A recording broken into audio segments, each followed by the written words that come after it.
হযরত শাহজালাল আন্তর্জাতিক বিমানবন্দরের কার্গো ভিলেজে সম্প্রতি ঘটে যাওয়া অগ্নিকাণ্ডের ঘটনা আমাদের ব্যবসায়ী সমাজ ও রপ্তানিমুখী শিল্পের জন্য এক বড় সতর্ক বার্তা হয়ে দাঁড়িয়েছে। আমরা শঙ্কিত এবং আমাদের বৈদেশিক ক্রেতারাও উদ্বিগ্ন। এ ধরনের একটি ঘটনা স্পষ্টভাবে প্রমাণ করে যে কার্গো ভিলেজের নিরাপত্তা ব্যবস্থা যথেষ্ট কার্যকর নয় এবং এটি নিরাপত্তার দিক থেকে অত্যন্ত ঝুঁকিপূর্ণ। একইভাবে শাহজালাল আন্তর্জাতিক বিমানবন্দরটিও নিরাপত্তার ঝুঁকির মধ্যে রয়েছে বলে আমরা মনে করছি। সাংবাদিক বন্ধুরা, অনেক বছর ধরেই আমরা রপ্তানিকারকরা অভিযোগ করে আসছিলাম যে আমাদের পণ্য ও মালামাল খোলা আকাশের নিচে রাখা হয়। আমরা কয়েক মাস আগেও বেসামরিক বিমান চলাচল কর্তৃপক্ষের চেয়ারম্যানের সাথে আমরা গিয়ে দেখা করে বলেছিলাম যে সেখানে পর্যাপ্ত নিরাপত্তার ব্যবস্থা নেই এবং প্রায় আমদানিকৃত মালামাল চুরি হয়ে যায়, খোলা আকাশের নিচে উন্মুক্তভাবে আমাদের মালামাল পড়ে থাকে। এটি শুধু ব্যবসায়িক ক্ষতির কারণ নয়, বরং আন্তর্জাতিক ক্রেতাদের কাছে বাংলাদেশের ভাবমূর্তি ক্ষুণ্ণ করছে।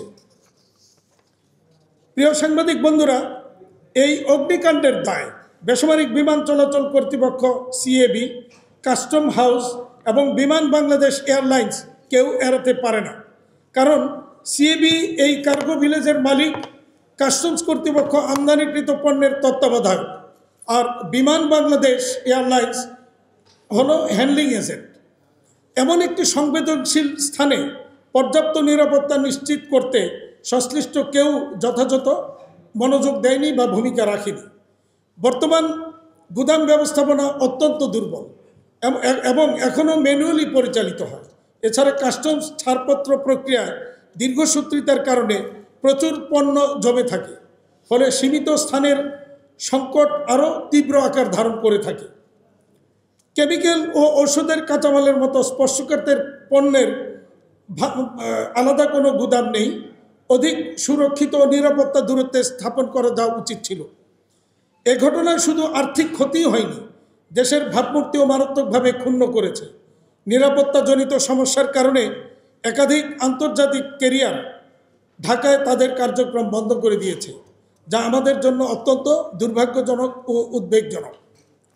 প্রিয় সাংবাদিক বন্ধুরা, এখন জনমনে প্রশ্ন দেখা দিয়েছে, এই অগ্নিকাণ্ড কি কেবলই একটি দুর্ঘটনা, নাকি এর পেছনে কোনো পরিকল্পিত ষড়যন্ত্র রয়েছে? এমন একটি গুরুত্বপূর্ণ স্থাপনায় কি কোনো অটো ফায়ার ডিটেকশন ও প্রোটেকশন সিস্টেম ছিল না? যে সেখানে সারাক্ষণ বহু মানুষের উপস্থিতি থাকা সত্ত্বেও আগুন কিভাবে এত দ্রুত ছড়িয়ে পড়ল? আগুন লাগার সঙ্গে সঙ্গে বিমানবন্দরের নিজস্ব ফায়ার ফাইটিং টিম বা ফায়ার সার্ভিসের গাড়িগুলো কোথায় ছিল? তারা কেন ইমিডিয়েটলি কাজ করতে পারলো না? বাহির থেকে ফায়ার সার্ভিসের গাড়ি আসলো, তাদের প্রবেশে বিলম্ব হলো কেন? এর জন্য দায়ী কারা?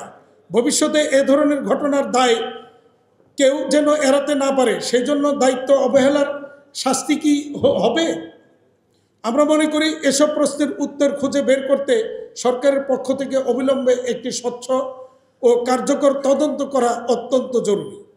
গত কয়েকদিনে আশুলিয়া, মিরপুর, চট্টগ্রাম ইপিজেড এবং সর্বশেষ গতকালকেই ইনসেপ্টা ফার্মাসিউটিক্যালসে ধারাবাহিক অগ্নিকাণ্ডের ঘটনা ঘটেছে। সাংবাদিক বন্ধুরা, আপনারা নিশ্চয়ই মনে আছে, কয়েক বছর আগেও এই ধরনের ঘটনা শুরু যখন হয়েছিল, কন্টিনিউয়াস একটার পর একটা আগুন লাগছিল। এই ধারাবাহিকতায় উদ্যোক্তাদের মধ্যে গভীর উদ্বেগ ও নিরাপত্তাহীনতা সৃষ্টি করেছে। আমাদের দৃঢ় বিশ্বাস, কার্গো ভিলেজের মতো অতি গুরুত্বপূর্ণ স্থাপনায় কার্যকর ফায়ার ডিটেকশন ও প্রোটেকশন সিস্টেম নিশ্চিত করতে কর্তৃপক্ষ চরম ব্যর্থতার পরিচয় দিয়েছে। কার্গো ভিলেজের প্রধান ব্যবহারকারীদের মধ্যে রয়েছে তৈরি পোশাক শিল্পের উদ্যোক্তারা। তারা সাধারণত হালকা যন্ত্রপাতি ও যন্ত্রাংশ, ইলেকট্রনিক পণ্য, তৈরি পোশাকের কাঁচামাল, অ্যাক্সেসরিজ এবং স্যাম্পল নমুনা আমদানি ও রপ্তানির জন্য এই স্থানগুলি আমরা ব্যবহার করে থাকি। এছাড়াও আন্তর্জাতিক কুরিয়ার সার্ভিসগুলো তাদের গ্রাহকদের গুরুত্বপূর্ণ দলিল ও পার্সেল আদান প্রদানের জন্য কার্গো ভিলেজ ব্যবহার করে থাকেন। ফার্মাসিউটিক্যালস শিল্পের উদ্যোক্তারা কাঁচামাল আমদানির জন্য এবং অতি গুরুত্বপূর্ণ ঔষধের ক্ষেত্রে এই স্থান ব্যবহার করে থাকেন। এছাড়া হিমায়িত খাদ্য, কৃষিপণ্য, শাকসবজি, ফলমূল এবং অন্যান্য পচনশীল পণ্য রপ্তানিকারকরাও কার্গো ভিলেজের উপর নির্ভরশীল।